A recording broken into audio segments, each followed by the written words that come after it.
Olivia Brooks was a woman made of steel and silence. She drove through rainstorms like they were nothing, backed 40,000 pounds of freight into impossible corners, ate dinner at truck stops, slept in sleeper cabs. But inside was a girl with no beginning. She had no memories before the age of 7, not a face, not a voice, not a single warm moment to hold on to, just shadows. People told her, maybe it's better that way, as if forgetting meant freedom, but Olivia knew better. Forgetting wasn't peace, it was a prison, a silent one. And in that silence, one thing spoke to her. A tattered old teddy bear with one stitched ear, a torn blue belly, and plastic eyes scratched from years of being held too tight. His name, Captain Stardust. She didn't know where he came from. She only knew he was hers. On lonely nights between Denver and Detroit, when the road stretched endlessly ahead and the world behind her disappeared, Captain Stardust hung from the rearview mirror like a tiny, quiet guardian. Some nights she'd glance at him and swear he was trying to remember for her, like he knew something she didn't, something buried, something stolen. She never said it out loud because truckers don't talk to teddy bears. But in her chest, in the part of her heart she never let anyone near, she whispered to him, "If you ever remember, tell me." The GPS led Olivia to a long, winding road canopied with whispering oaks. Her rig crawled forward, tires crunching over white gravel, until the forest gave way to a mansion. It wasn't just big, it was monstrous. Steel gates, marble columns, a driveway that could host a presidential motorcade. Whitmore Estate, a name that tasted like old money and lawsuits. Olivia cut the engine. She was 2 hours late. The freight had been stuck in New Jersey traffic for most of the afternoon, and she didn't have time for drama. But drama came anyway. The front door flew open. Out stormed a tall man in a sharp gray suit, cold eyes, perfect tie, and fury carved into every line on his face. Richard Whitmore, business magnate, power broker, billionaire, and now apparently the world's most offended customer. 2 hours late, he snapped. "Do you know who I am?" Olivia stepped down from the cab, wiped her hands on her jeans, and stared at him level. "No," she said flatly, "but I know you're not traffic control." His eyes flared. "Don't get smart with me, girl. You truck rats think the world owes you something." Olivia said nothing. She'd heard worse. People like him lived in penthouses and thought truckers were dirt. But then, the fire in his voice vanished. Because his eyes, those cold, ruthless eyes, landed on something dangling inside her cab. A bear. Captain Stardust. The man's expression cracked. It was like watching ice break on a frozen lake. "Where?" he choked. "Where did you get that?" Olivia blinked. "What? That bear?" he whispered, stepping closer, like the ground beneath him was vanishing. Olivia turned back slowly. Captain Stardust swayed gently from the mirror, the soft breeze brushing past him like a memory. "I've had him since I was a kid." Richard Whitmore's breath caught. His hand reached out, then dropped. And for the first time in 20 years, he saw the ghost of his daughter. Richard Whitmore didn't blink. He didn't speak. He didn't breathe. The world around him, the cold marble steps, the chirping birds, the smell of fresh-cut grass, blurred into silence. All he saw was the bear, Captain Stardust, faded, frayed, worn from years of being clutched by small hands. But it was him. Exactly him. The same blue button nose, the crooked stitch over the left ear, the single thread of gold embroidery on the chest to Maddie, love Dad. A bear that no one could have replicated because it had never gone to market. It was custom, designed by Richard himself, for his daughter, 20 years ago. A daughter he buried in his heart and locked behind vaults of pain. His mouth opened. No sound came out. He took a shaky step forward. "Where—" His voice cracked like old wood. "Where did you get that bear?" Richard Whitmore didn't go to sleep that night. He didn't change out of his suit, didn't pour his usual scotch, didn't check the stock market. He sat in the velvet chair in his study, motionless, like a sculpture carved from regret. The bear. That damn bear. Captain Stardust. The one thing he could never forget and never forgive himself for losing. His mind wandered back to the worst night of his life. The charity gala, the Whitmore Foundation's annual masquerade, chandeliers, champagne, photographers, and Maddie, his daughter, dressed as a little starlight ballerina, 7 years old, her bear in hand, always in hand. She had whispered to him before slipping away into the crowd, "Captain Stardust wants to dance with the moon tonight." That was the last thing she ever said to him, the last time he saw her. Somewhere between the canapes and the fireworks, Maddie disappeared. The bear was gone too, and for 20 years all Richard had left was silence. Until today. Until the girl with the gravel voice and the bear that was never supposed to return. She entered without a sound. Not a knock, not a word. Just the faint scent of white jasmine. Diane Whitmore, Richard's younger sister, the only family member who stayed after Maddie vanished. She was the kind of woman who didn't cry in public, but knew exactly how to hold your hand while slowly tightening the noose. Elegant, unshakable, cold, but warm when needed. After Maddie's disappearance, Diane was Richard's shadow. She brought him tea, silence, and comfort that looked like kindness. But kindness can be a mask, and some masks are glued to the skin. "You look like you've seen a ghost," she said, smoothing the silk scarf on her neck. Richard didn't answer. He just looked at her, really looked, and for the first time, he didn't see his sister. He saw something coiled, controlled, a snake in pearls. And Diane, she smiled like someone who always stays 10 steps ahead.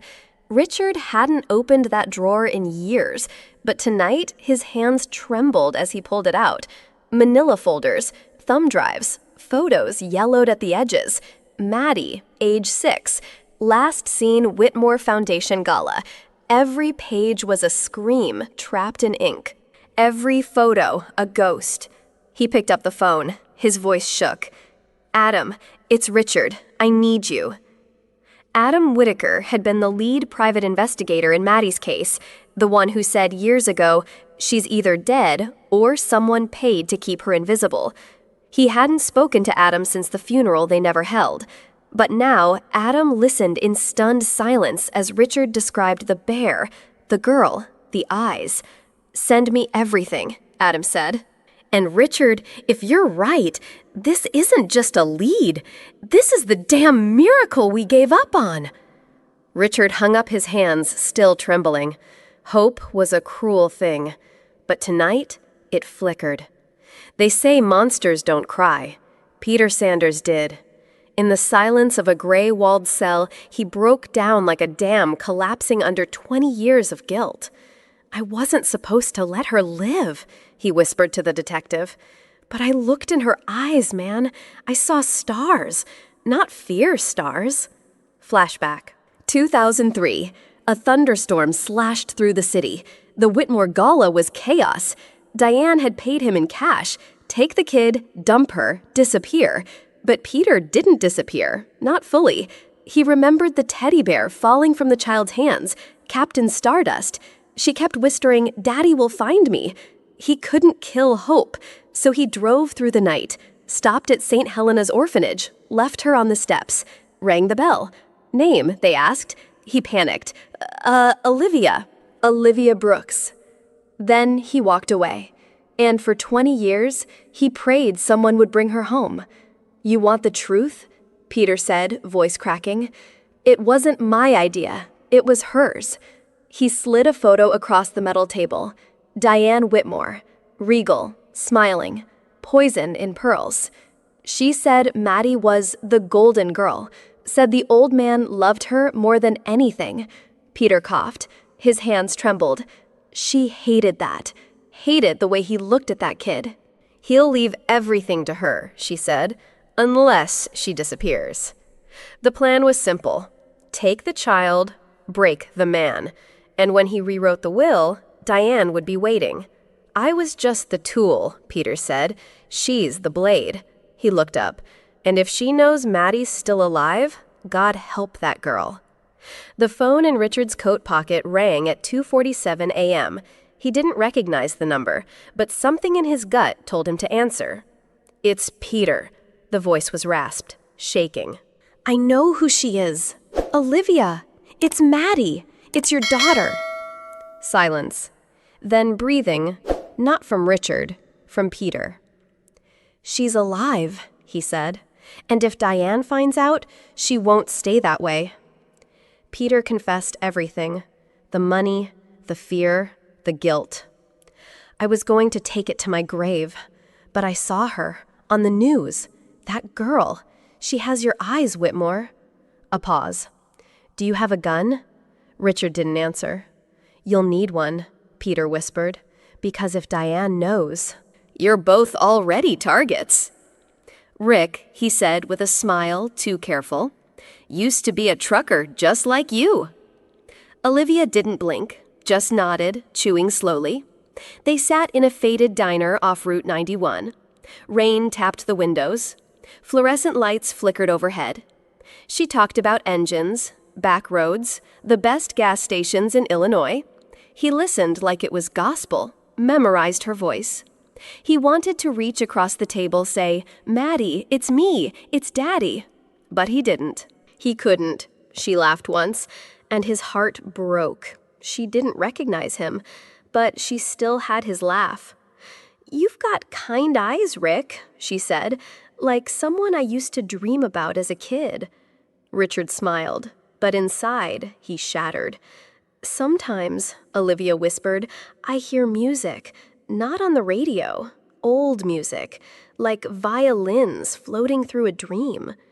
Richard didn't speak, just watched her face change. And there's a voice, a man's voice, deep, warm. He tells me stories about stars and bears that fly to the moon. Her fingers tightened on her coffee mug. She didn't realize she was shaking. There's a blue room with sunlight in the curtains, and a rainbow painting, and a teddy bear, always the bear. She looked up at him. Does that sound crazy to you? Richard couldn't speak, because it wasn't crazy. It was real, and it was his voice she remembered. She didn't know that she had just described her childhood bedroom. Word for word. He smiled, but a tear fell into his coffee. The coffee cup sat on the table. Olivia had left 10 minutes ago. Richard hadn't moved. The waitress came by. Need a refill? He shook his head. Instead, he reached into his jacket pocket, latex gloves. Gently, he picked up the cup. Her fingerprints, her DNA. His hands trembled. What if it wasn't her? What if all the memories, the stories, the bear were just cosmic coincidences? But what if it was? What if? He had sat across from his daughter, and she didn't know it. He placed the cup in a sealed bag, took one last look at the table where she had laughed. That laugh, that same laugh Maddie had when she saw her first firefly. Come on, he whispered. Please be her. Because if this test came back negative, he didn't know if he could survive losing her again. Diane Whitmore always had a sixth sense, and lately something felt off.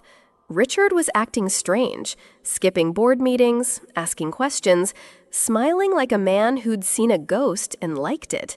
So Diane acted. In the study behind the third bookshelf, she installed a hidden mic, and the next day, her worst fear bloomed like poison. Peter Sanders. That name again. She listened to Richard's voice on tape, low and broken. We need to talk. About Maddie. About Diane. Diane dropped her wine glass. Her hand trembled, not from guilt, but from fury. She thought she buried the truth 20 years ago, but it had found breath again in the form of a truck driver with a teddy bear. "Peter talks, we burn," she whispered to herself, then picked up her phone. "Get me Vincent. Tell him Peter Sanders is a liability. I want it cleaned up. Tonight." Olivia got the call at 9:42 p.m. Unknown number. The woman on the other end had a calm, almost sterile voice. "We're a private clinic. We need urgent delivery medical supplies." The pay was 3 times her rate. The drop point, a remote warehouse outside New Haven. The pickup, early morning, no questions asked. Olivia hesitated. Something in the woman's voice felt calculated, too calm, too clean. But then she looked over at the crumpled envelope on her desk, a letter from the orphanage she grew up in. The roof was leaking. The heat barely worked. They needed help. And this job, this strange, well-paid, cold-voiced job, could fix it. "I'll do it," Olivia said. "Just send me the address." She didn't know she had just answered Diane Whitmore's trap. 4:13 a.m. Fog curled through the trees like smoke from a dying fire. Olivia's truck rumbled down the gravel road toward the warehouse. Something felt wrong. Too quiet, even for New Haven backroads. She stepped out to check the back. Then came the first shot. Bark exploded off the tree next to her. Then another, and another. Olivia doved behind a barrel. Shadows moved. Boots crunched. Whoever they were trained. They weren't stealing. They were erasing. She kicked open the passenger door, doved in, floored it. Headlights sliced through fog as bullets chased her into the woods. Mountain roads twisted. Tires screeched. Trees blurred. The CB radio crackled. A woman's voice smooth, venomous. "Hello, Maddie." Olivia froze behind the wheel. Her hands gripped the steering wheel like it was the only thing keeping her alive. No one knew that name. Not anymore. "We've missed you," the voice continued, "but not for long." And then the line went dead. The truck swerved. Olivia couldn't control it. Tires screamed against the wet cliffside road. The edge was too close. Rocks crumbled beneath the front wheels. One more inch and she'd be gone. Her knuckles were white, jaw clenched. The windshield fogged from inside. A reflection in the rear view, flashing lights. A car behind her. She was about to jump out, run, fight, but the door flung open, and the voice, deep, shaking, human, called her name. "Maddie?" She froze. The name didn't mean anything. And yet every nerve in her body remembered it. The man's face lined with time soaked in rain. He dropped to his knees beside her. "It's you," he whispered. "You're my daughter." Her breath caught. Images flickered behind her eyes. A man reading bedtime stories. A music box. A bear named Captain Stardust. Her lips trembled. "Daddy!" And then, like lightning across a midnight sky, the memories crashed back in. The Whitmore estate was dark, silent. Olivia Maddie stepped through the hallway of her childhood. Her hand brushed the dusty wallpaper. A picture frame crooked on the wall. Her toddler face in Richard's arms. "It's really me," she whispered. But the moment cracked. A gun clicked behind her. "Of course it's you," a voice purred. "You've got her eyes. The same pathetic softness." Diane stepped into the light, calm, poised, gun steady in her hand. Richard stood frozen, his voice a breath. "Diane, put it down." She laughed. "Put it down? After 20 years?" Her eyes glinted with madness. "You want the truth? Fine. I did it. I planned the kidnapping. I paid Peter. I told them to make her disappear." Olivia trembled. "Why?" Diane snarled. "Because I couldn't stand watching that little girl get everything I never had. The smiles, the bedtime stories, the love." Her voice cracked into rage. "I was supposed to be the heir. I stayed. I sacrificed. But you gave it all to her, a child." The room held its breath. Olivia's eyes met Richard's. "She tried to kill me," Maddie said, voice steady. Richard stepped forward. But you survived, and I found you. Diane raised the gun, finger tightening. The world slowed. One breath, one blink, one bullet. Diane pulled the trigger. The sound shattered the silence like thunder cracking glass. Olivia's eyes widened, but she didn't feel pain because he moved. Richard, he lunged between her and the bullet, arms outstretched. His body twisted midair, and the shot hit him clean, chest. Time collapsed. He dropped to the marble floor like a broken sculpture. "No!" Olivia screamed. Diane froze. Her mask fell off. Shock, regret, then rage. Olivia threw herself over Richard, sobbing. Blood seeped between her fingers. He smiled, faint, soft, final. "Maddie!" Olivia clutched his face. No, don't talk. I'm calling for help." His fingers gripped hers, shaking. "You were always my little star." His eyes dimmed. Breath stilled. The room cracked in two. Love didn't scream. It bled. Diane stood frozen, gun still warm, rage burning. Olivia, cradling her father's body, didn't move. She didn't blink. Until a voice boomed from the shadows. "Drop the weapon now." Diane spun around. Too late. Adam Whitaker stepped forward. Former NYPD, current private investigator. Gun aimed, badge visible. "On your knees, Diane. Hands where I can see them." Diane laughed. "You wouldn't dare. Try me." Olivia finally looked up, eyes bloodshot, voice shaking. She was going to kill me." Adam didn't flinch. "I know, we've been listening." He nodded toward the corner. A recording device blinked red. Backup lights flashed outside. Helicopter rotors thundered in the distance. "Evacs inbound," Adam said. "We're getting Richard out of here, alive." Diane screamed as he cuffed her. "You think this is justice? That girl ruined everything." Adam leaned in, calm, unshaken. "That girl just got her father back, and you just lost your last chance at mercy." Outside, a medical helicopter touched down. The night was broken, but hope had landed. ICU. Machines beeped like distant metronomes, each beat a countdown to hope or heartbreak. Olivia stood still. No longer Olivia. She was Maddie now, Maddie Whitmore. Her hand held his warm, trembling human. Her tears dropped on the linen. "Daddy!" The word slipped out like a secret too long buried. And then her mind cracked open. A music box, a warm lap, a bedtime story. Once upon a time, there was a little girl with stardust in her heart. The voice, that voice, it wasn't just from dreams. It was him. A sudden sob shook her chest. She pressed her forehead to his hand. "You remembered me, even when I forgot myself."